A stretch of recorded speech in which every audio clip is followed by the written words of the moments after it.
Part 1. If you ever find an old cassette tape in a dead person's house, do not press play. Not even once.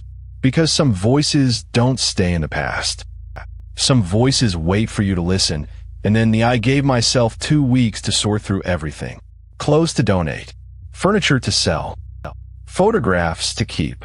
It was slow, heavy work, the kind that makes your chest hurt, even when your hands, as I know that now. I think somewhere underneath all my grief, some small animal part of me already knew that too, and I ignored it because grief makes you deaf to your own warnings. Part 2. The furs, I listened to it 3 more times that night. Each time, it felt like a hug from beyond the grave.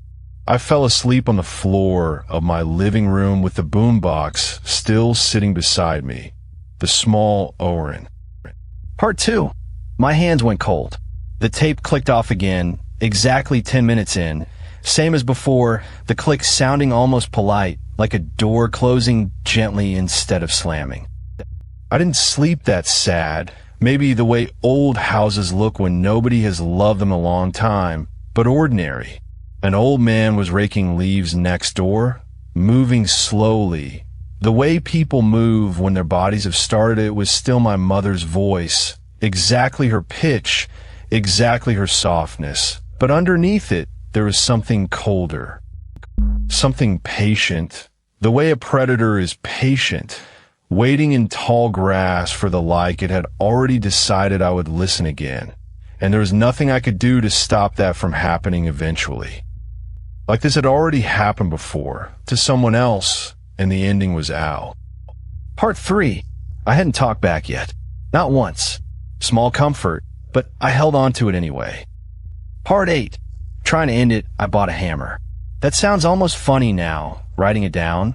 I'm gonna hard the little digital clock radio that came built into the appliance. The one I never used, the one that had sat silent and unplugged in setting mode since I moved in almost 2 years ago. It's small. Don't listen to anything that sounds like me, if I'm not really there. She had known. Somehow, at the end, delirious and dying and hearing humming that had her own voice in it, she had known this then. She said grief hallucinations were well documented.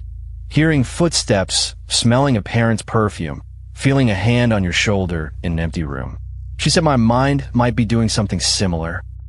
Part 3. I don't think this creature is new. I think it is old, patient, and it has done this before in other houses, wearing other mothers, other fathers, maybe other beloved dead. Feeding slowly, weeks went by in silence.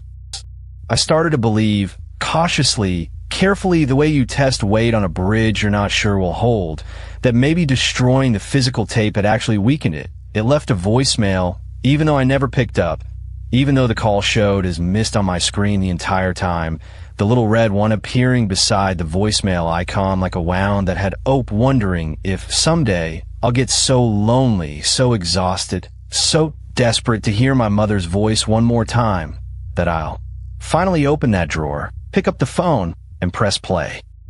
If you ever find a